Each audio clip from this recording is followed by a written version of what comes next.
Hello everyone, I am जिज्ञासा and welcome to the tech easy classes. हमारी MCQ series start हो गई है और हमने बहुत सारे टॉपिक्स पर क्वेश्चन कर लिए हैं। तो आज जो हमारा सर्वे का नेक्स्ट टॉपिक है वो है वेल कंडीशन ट्रायंगल। और ये जो जितने भी क्वेश्चंस आ रहे हैं या फिर जितने भी क्वेश्चंस हम कर रहे हैं वो सारे या तो प्रीवियस ईयर में आए हुए हैं या फिर आ सकते हैं, जो भी इंपॉर्टेंट क्वेश्चंस है। तो चलिए स्टार्ट करते हैं। फर्स्ट क्वेश्चन है हमारा, A line which joins subsidiary stations on the main line is called। अभी देखो, सपोज हमारा कोई एरिया है,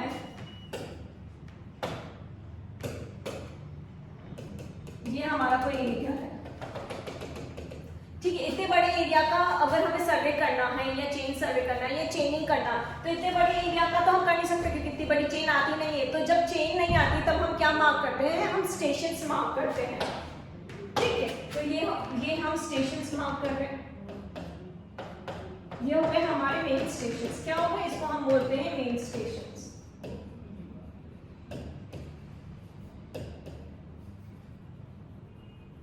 वो गए मेन स्टेशन। अब जो लाइन इन स्टेशंस को कनेक्ट करती है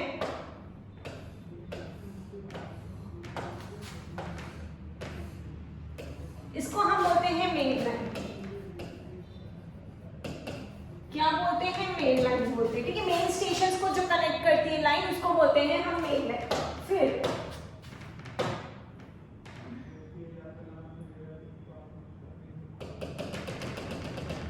अब ये लाइन हो जाती है हमारी बेस लाइन। क्या हो जाती है? Base line. बेस लाइन एक तरीके से हमारी लॉन्गेस्ट लाइन भी हो गई। सबसे बड़ी लाइन जो होती है वो बेस लाइन होती है। बेस लाइन की जरूरत क्यों होती है? हमारा जो पूरा एरिया है उस पूरे एरिया को हम इक्वल पार्ट में डिवाइड करते हैं ताकि हमारी एक्यूरेसी ज्यादा है। हमने पढ़ा था कि प्रिंसिपल ऑफ सर्वे क्या बोलते हैं? From whole to part. तो सबसे पहले हमने एक पूरे एरिया को क्या कर दिया? दो पार्ट में डिवाइड कर दिया। तो जो दो पार्ट में डिवाइड करता है, जो लाइन डिवाइड करती है, उसको हम बोलते हैं बेस लाइन। और बेस लाइन हमेशा सबसे बड़ी लाइन होनी चाहिए, लॉन्गेस्ट लाइन। अगर तुम्हारा एरिया में ऐसे सबसे बड़ी लाइन ड्रॉ हो रही तो हम बेस लाइन ऐसे भी दे सकते हैं। जरूरी नहीं कि वो हॉरिजॉन्टल ही हो, वो वर्टिकल भी हो सकती है, वो डायगोनल भी हो सकती है, ठीक है। बेस लाइन आ गया। अभी बेस लाइन के बाद आती है चेक लाइन। चेक लाइन क्या करती है? जो हमारे इंटरमीडिएट स्टेशन होते हैं ना, उसको कनेक्ट करने का काम करती है चेक लाइन। क्या काम करती है चेक लाइन? क्या काम करती है? और चेक लाइन हम क्यों यूज में लेते हैं? एक्यूरेसी के लिए, टू चेक एक्यूरेसी चेक के लिए हम चेक लाइन ड्रॉ करते हैं, ठीक है। तो चेक लाइन क्या हो? जो इंटरमीडिएट स्टेशन से, मतलब डायगोनल स्टेशंस हो गए या जो सब्सिडियरी मेन स्टेशंस हो जाते हैं, उनको जो कनेक्ट करती होती है चेक लाइन। और चेक लाइन क्या काम, चेक लाइन क्यों करनी होती है? ताकि हम हमारी एक्यूरेसी चेक कर सकें। अभी लास्ट लाइन होती है टाई लाइन। टाई लाइन क्या करती है? सपोज यहाँ पर कोई पॉन्ड है,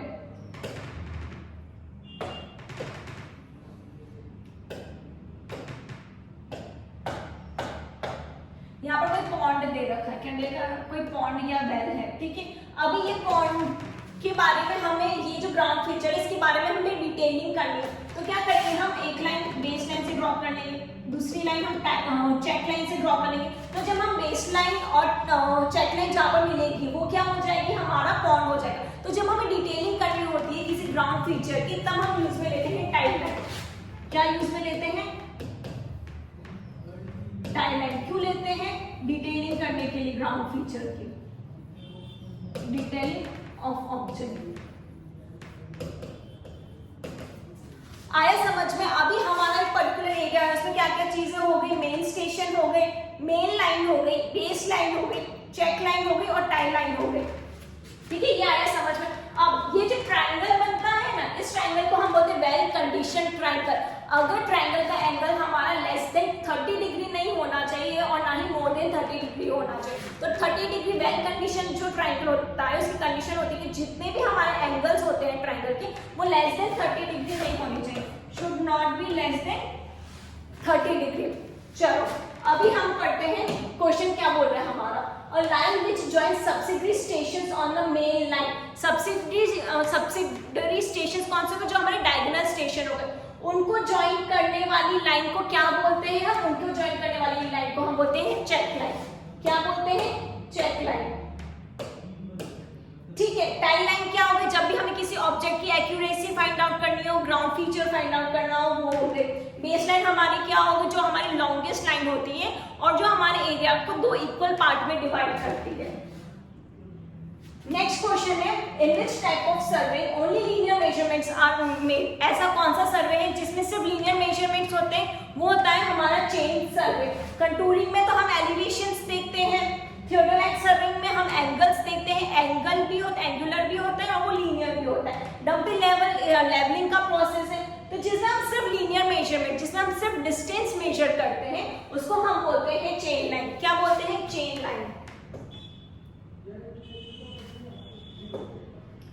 Next question है, a service station is prominent on the chain line and can be either at the beginning of the chain or at the end. Such stations are known as prominent का मतलब होता है important station, जो कि हमारे starting में भी होता है और एंड में भी होता है। तो जब भी prominent आ रहा मतलब important station हमारा कौन सा स्टेशन होता है, मेन स्टेशन।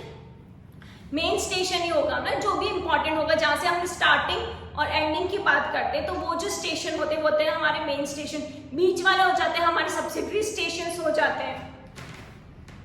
आप लोगों को ये सारे क्वेश्चंस में कंफ्यूज नहीं होना है कि मेन स्टेशन, मेन लाइन क्या होती है, चेक लाइन क्या होती है, बेस लाइन क्या होती है। नेक्स्ट क्वेश्चन है, what is led by joining the apex of the triangle to any point on the opposite side or by joining 2 points of any 2 sides of the triangle। ये triangle है हमारा, इनको join करने वाली को हम क्या बोलते हैं, चेक लाइन बोलते हैं। क्या बोलते हैं, चेक लाइन बोलते हैं। तो हमारा ऑप्शन क्या हो जाएगा, ए, चेक लाइन। नेक्स्ट क्वेश्चन है, the accuracy in the location of the objects depends upon the accuracy. अभी कंफ्यूज नहीं होना है, एक्यूरेसी के लिए हम चेक लाइन करते हैं, ये बात सही है, पर एक्यूरेसी हमें किसकी निकालनी है, कोई भी ग्राउंड फीचर की, जो ऑब्जेक्ट वहां पर प्रेजेंट है उसकी। ये जो छोटे छोटे वर्ड्स होते हैं ना, इनसे हम सबसे ज्यादा कंफ्यूज होते हैं। तो ये हमें क्वेश्चन को अच्छे से रीड करना बहुत ज्यादा जरूरी होता है। तो ये जो ऑब्जेक्ट आ रहा है यहाँ पर, तो उसके लिए हम क्या यूज में लेते हैं, कोई भी ग्राउंड फीचर की जब डिटेलिंग करनी हो, जब एक्यूरेसी चेक करनी हो, तब हम क्या करते हैं, टाई लाइन यूज में लेते हैं। नेक्स्ट क्वेश्चन है, service stations must be mutually visible to obtain a good system of line. जब भी हम सर्विस स्टेशन लगाते हैं तो सर्वेयर और असिस्टेंट दोनों के बीच में विजिबिलिटी होनी चाहिए या नहीं होनी चाहिए, ऑब्वियसली होनी चाहिए। अगर विजिबिलिटी नहीं होगी तो क्या हो जाएगा, हमें स्टेशन प्रॉपर्ली दिखेंगे नहीं, स्टेशन प्रॉपर्ली नहीं दिखेंगे तो हम मेजरमेंट भी ढंग से नहीं कर पाएंगे। लास्ट लेक्चर में भी हमने पढ़ा था कि हमें सबसे पहली चीज चेन सर्वे में क्या होती है कि हमें जो स्टेशंस होते हैं उनमें इंटरविजिबिलिटी होना बहुत ज्यादा जरूरी है। तो option number A, this statement is true. Next question है, in case to get a well proportion और well shaped triangle no angle should be less than 30 degree. ठीक है, जो भी हमारा वेल कंडीशन ट्रायंगल होता है उसकी एक कंडीशन होती है कि हमारा जो वेल कंडीशन ट्रायंगल है उसका एंगल 30 डिग्री से कम नहीं होना चाहिए और 120 डिग्री से ज्यादा नहीं होना चाहिए। ठीक है, should not B less than 30 degree and should not be greater than 120 degree. आपको ये भी पूछ सकते हैं और ये भी पूछ सकते हैं, मतलब मोर देन भी पूछ सकते हैं और लेस देन भी पूछ सकते हैं। Next question, each triangle or portion of a skeleton must be provided with sufficient tie lines to obtain good system of line। अभी ये पूरे एक एरिया की बात कर रहा है, पूरे एक ट्राइंगल की बात कर रहा है, तो उसकी एक्यूरेसी के लिए क्या हमें टाई लाइन की जरूरत होती है, नहीं, उसके लिए हमें किसकी जरूरत होती है, और टाई लाइंस की जगह किसकी जरूरत होती है, चेक लाइन की।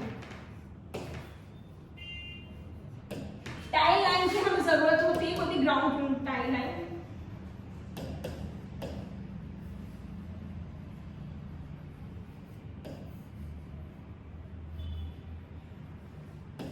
टाई लाइन की हमें जरूरत होती है ग्राउंड फीचर की एक्यूरेसी के लिए। और जब हम पूरे एरिया की एक पर्टिकुलर ट्रायंगल की बात कर रहे हो, वेल कंडीशन ट्रायंगल की, तो उस केस में एक्यूरेसी चेक करने के लिए हमें किसकी जरूरत होती है, चेक लाइन की। तो ये स्टेटमेंट फॉल्स है। Next question, as far as possible the main survey line should not be pass through. जब हम जितना ज्यादा पॉसिबल हो सर्वे लाइन जो होती है हमारी वो किससे पास नहीं होनी चाहिए, कोई भी ऑब्स्टेकल से पास नहीं होनी चाहिए। अगर कोई ऑब्स्टेकल आ गया, सपोज कुछ भी कोई वेल बना हो या कोई भी पॉइंट बना हो, तो हमारी चेनिंग में प्रॉब्लम आएगी, हम सही से एक्यूरेटली डिस्टेंस मेजर नहीं कर पाएंगे। अगर कभी ना कभी अगर रोड आ रही है तो रोड चलेगा, क्योंकि रोड भी स्ट्रेट होती है तो हम जो लाइन है वो हम मेजर कर सकते हैं। पर अगर कोई पॉन्ड आ गया या कोई पत्थर आ गया, कुछ भी ऑब्स्टेकल्स आ गए, तो हमें मेजरमेंट करने में प्रॉब्लम आएगी और हमारी एक्यूरेसी भी क्या हो जाएगी, कम हो जाएगी। तो क्या हो जाएगा, ऑब्स्टेकल्स को हमें अवॉइड करना चाहिए जब भी हम मेन सर्वे लाइन को ड्रॉ कर रहे हो तब। नेक्स्ट क्वेश्चन है, check lines should form well condition triangle to obtain a good system of survey line. अब वेल कंडीशन ट्रायंगल बनाने के लिए क्या हमें चेक लाइन की जरूरत होती? नहीं। वेल कंडीशन ट्रायंगल बनाने के लिए हमें जरूरी होती है मेन लाइन की। वेल कंडीशन ट्रायंगल में किसकी जरूरत होती है? मेन लाइन की जरूरत होती है वेल कंडीशन ट्रायंगल बनाने के लिए। लेकिन वेल कंडीशन ट्रायंगल की एक्यूरेसी जब हमें चेक करनी होती है तब हमें चेक लाइन की जरूरत होती है, ठीक है। तो इसका आंसर क्या हो जाएगा, फॉल्स। अभी एक और चीज होती है कि कहीं पर चेक लाइन की जगह पर क्या लिखा होता है, प्रूफ लाइन, ठीक है। तो चेक लाइन और प्रूफ लाइन एक ही है। तो आज हमने 10 क्वेश्चंस किए हैं वेल कंडीशन ट्रायंगल पर। अगर आपको कोई भी डाउट हो तो आप नीचे कमेंट बॉक्स में लिख सकते हैं, या आपको किसी भी टॉपिक से भी वो रिलेटेड और एक्स्ट्रा क्वेश्चंस चाहिए हो तो भी आप हमें नीचे कमेंट बॉक्स में लिख सकते हैं। And please do not forget to like, share and subscribe. Thank you.